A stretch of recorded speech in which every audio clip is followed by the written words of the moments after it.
Have you ever walked into an art show and felt completely lost?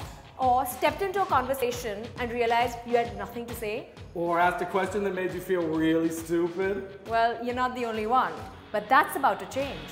Welcome to Art Insider.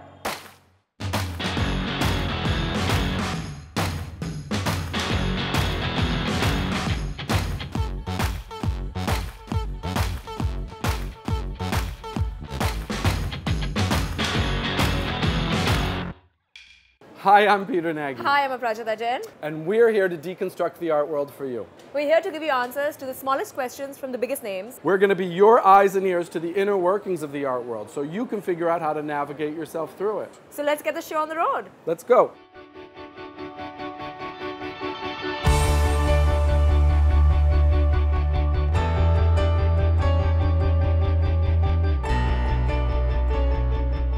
A good place to start when attempting to understand art is to ask, what kind of art are we talking about? Here on Art Insider, it will be contemporary art that we focus on exclusively.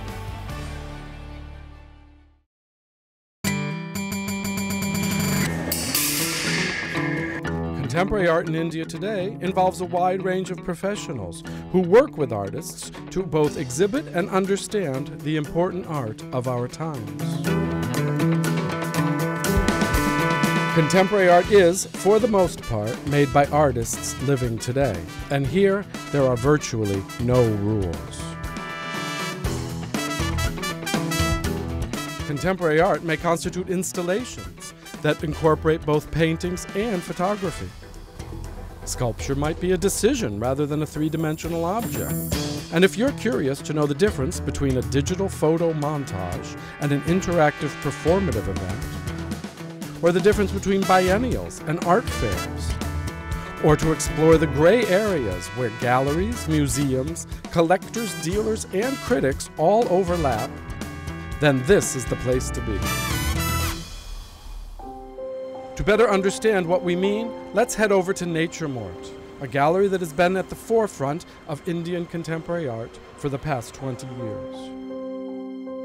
Now, with contemporary art, it's important to know what the art is about.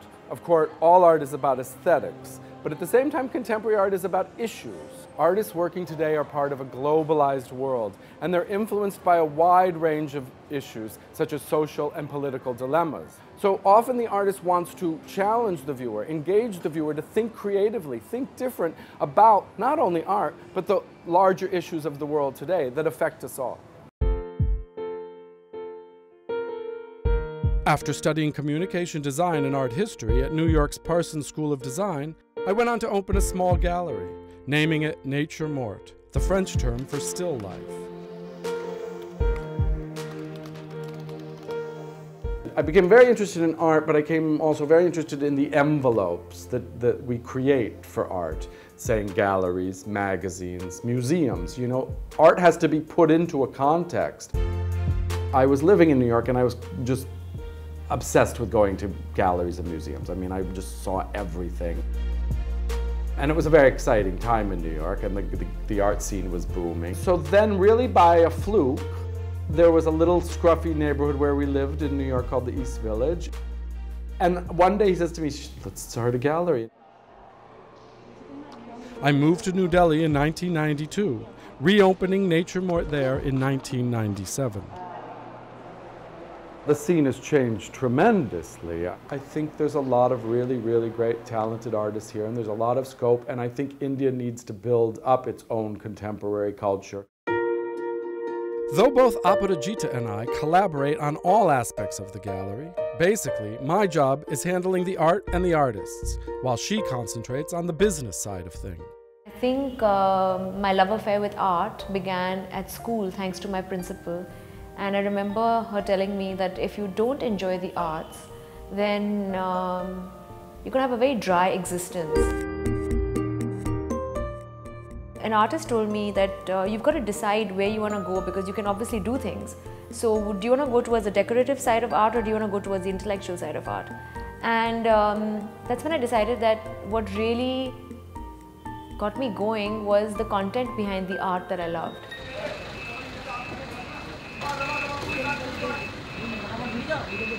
So then this corner's coming this way. Let's see, can I just spin it? And let's see if we like that. Peter came to me and said, would you like to, buy into Nature Morte? And he needed an Indian partner to survive in the country or to do business in the country. And of course, the only other option was that if he didn't find a partner, that it would shut down. And I mean, for me, it was like the altar place to come to, where art was concerned in the country. And Nature Morte happened 2013, and here we are, 2016, having a blast. Art being produced today is anything but passive. It is not just a painting or a drawing framed and hung on a wall.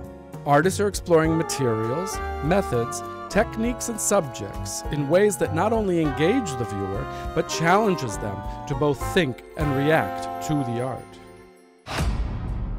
Take, for instance, performance art.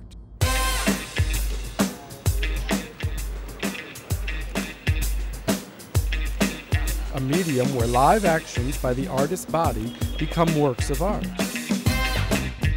It involves many disciplines. There can be an element of visual art, video, sound, or even sculpture.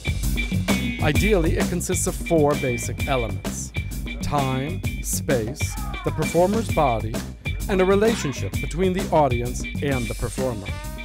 I yell these words because they were taken from my mother and they were given to me as a man.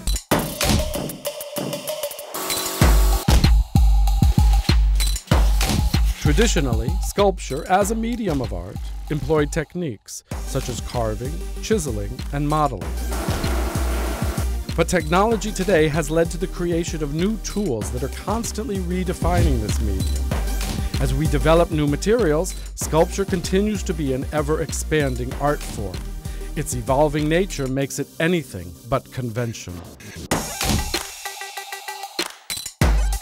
Another evolving medium is that of photography. Many say today technology has turned everyone into a great photographer, but that isn't so. Surely it has made taking photographs and disseminating them easier than ever. But it is not the technology that makes a photograph great. It's actually the way the photographer sees the world that makes a great photograph.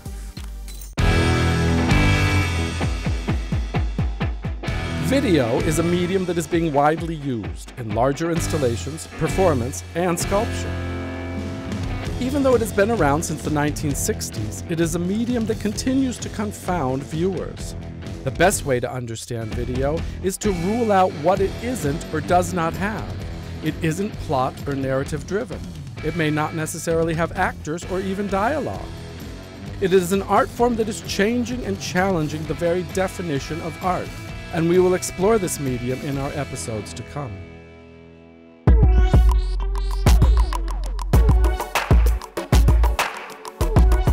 As we discover the many mediums of contemporary art today, we simply can't forget the basics. Drawing and painting are both mediums all have dabbled in, whether artists or not. These two-dimensional art forms continue to be refined, and we'll examine both in future shows.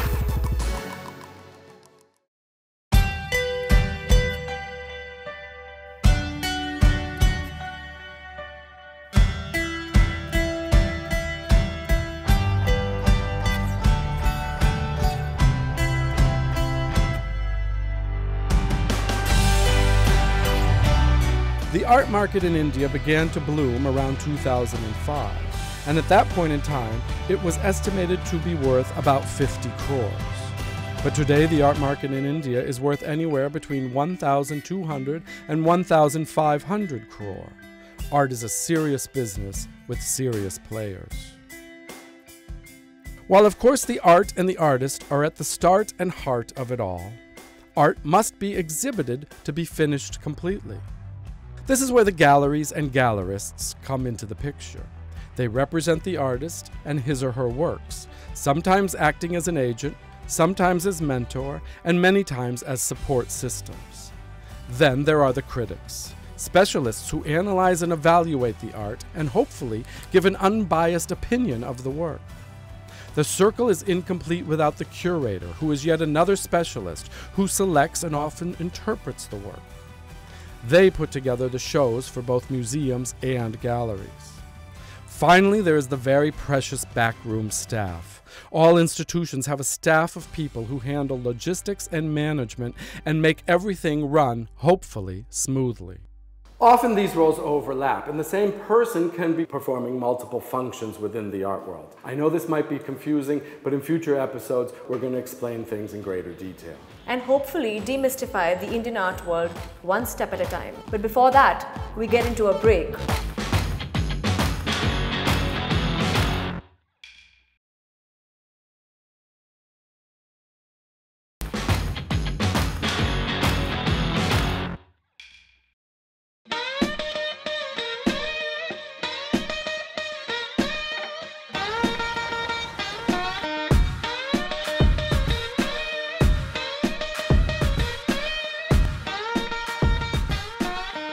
Aparajita and I are at the Sensorium Festival at the Sunaparanta Art Center in Goa. It's a contemporary art show that's in its third year running. The show has not only been attracting some big names from within the Indian art industry, but from around the world as well. The theatre performance on the opening day was by the Filter Theatre Company from England. Their performance of Shakespeare's Twelfth Night. Welcome to the show, ladies and gentlemen! Of course, the buzz created is pulling in quite a crowd.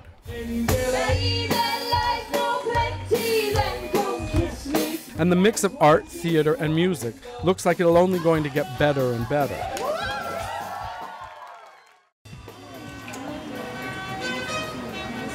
Aparajita and I talked to the masterminds of Sunaparanta, the father-daughter duo, to get a sense of how the show has come to be where it is today and its many positive influences. I started Sunaparanta about 7 years back. This was an old Indo-Portuguese house which was in the family. I'm happy when a lot of artists are looking at Goa as a second home and they are contributing to Goa's rich culture and heritage for the future. I want to share the arts with the people of Goa and to show that what art is about, what the boundaries can be extended to. And I'm doing my 2 bits and I think the ecosystem is slowly developing in Goa to make it a very vibrant hub.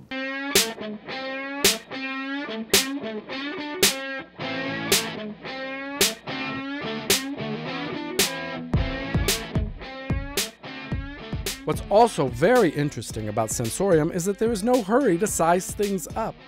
They are very comfortable with doing great things at a small scale.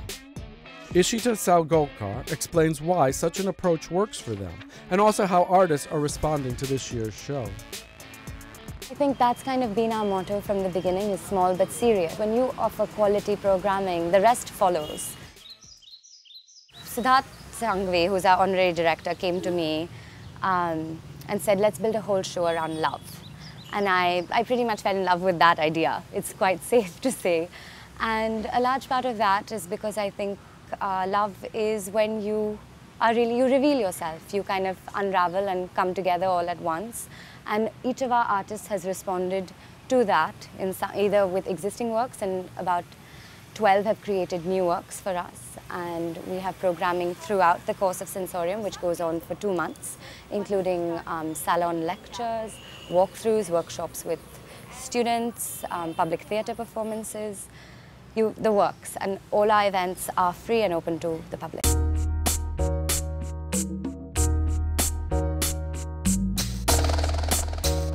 The theme of love is perhaps one of the most open-ended themes possible. This makes it one of the most loaded, highly contentious, and difficult themes also. And I know that Siddharth Sangvi has looked at it from many different angles. I wanted very much to come back to love, to rescue it from the cliches that color it, from the notions of sentimentality that attend to it, and to look at it as something very powerful and clean and singular. I'd give you case in point, which is both incredibly tragic but also profoundly poignant, that we have Hema Upadhyay's last work showing at Sensorium, and she's talking about the conversation that two lovers could potentially have had. They're rice works in very beautiful frames, and each grain of rice has a statement about and one aspect of love and how it fails and falters. And unfortunately, you know, we don't have Hema, but we have her work. And to me, that is incredibly important, that that's how art endures, that's how artists endure, is through their work.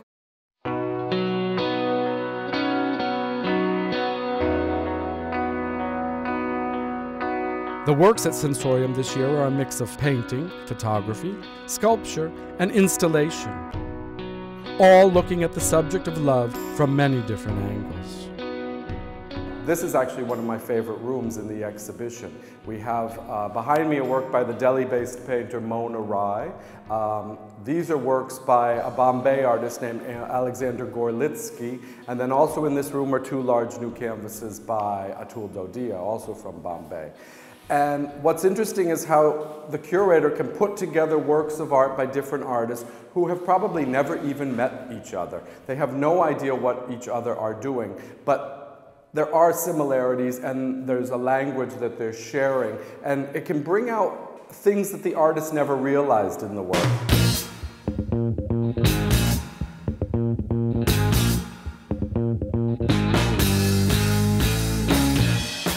The lovely old restored Portuguese house, vibrant and engaging artworks, and Goa as a backdrop has truly made Sensorium a one-of-a-kind art show in the country. I am really amazed at what Sunaparanta has achieved in such a short amount of time, and I think it represents how the areas of action for art go well beyond Delhi and Mumbai, with more happening all over the country today.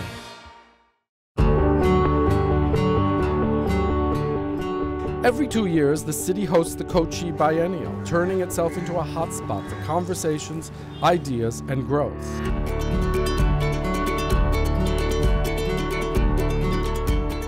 The reason it's gaining popularity is because of the rich diversity of art forms, all being brought together at one time.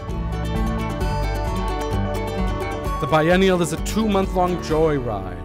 And after the success of the event in 2014, we're all getting ready for the next biennial, which will open in December 2016. I think that the more cities that begin to thrive, have a thriving art scene, the larger the country's art scene becomes. And that's what we want. We want that there are these, you know, pillars that are holding up the contemporary art in the country.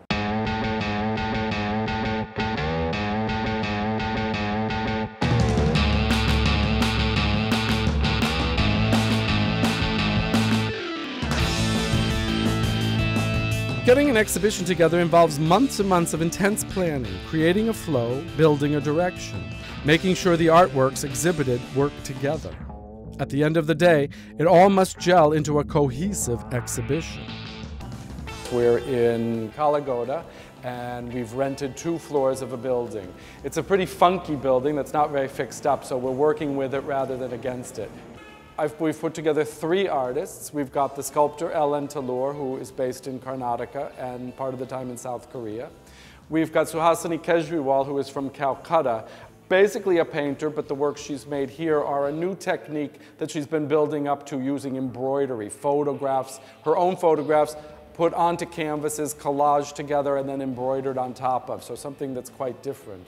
Talur, like this piece here, and a number of other pieces, he works in stone, metal, with different iconographies. And the third artist is Faigamad from Baku in Azerbaijan, and this piece behind me is typical of his work. He works with traditional carpets and then morphs them and sort of changes them so they look like they're dripping or they're, you know, folding in on themselves in a sort of non-Euclidean geometry or something. But for all practical purposes, they are traditional hand-woven wool carpets that we've had made for him here in India, and they get mounted on the wall. You might ask why these 3 artists together. Well, I think all 3 have a certain interest in materials, in craftsmanship, but also when we're doing a show like this, what we really want to do is have 3 different artists, so it's not confusing to the viewer. Myself as the curator, that's my role, is to bring things together that actually the art surprises the artists themselves.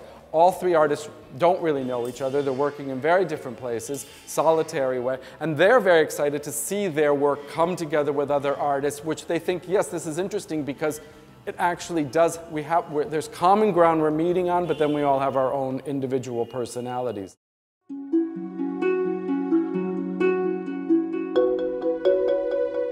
Think of it like a puzzle.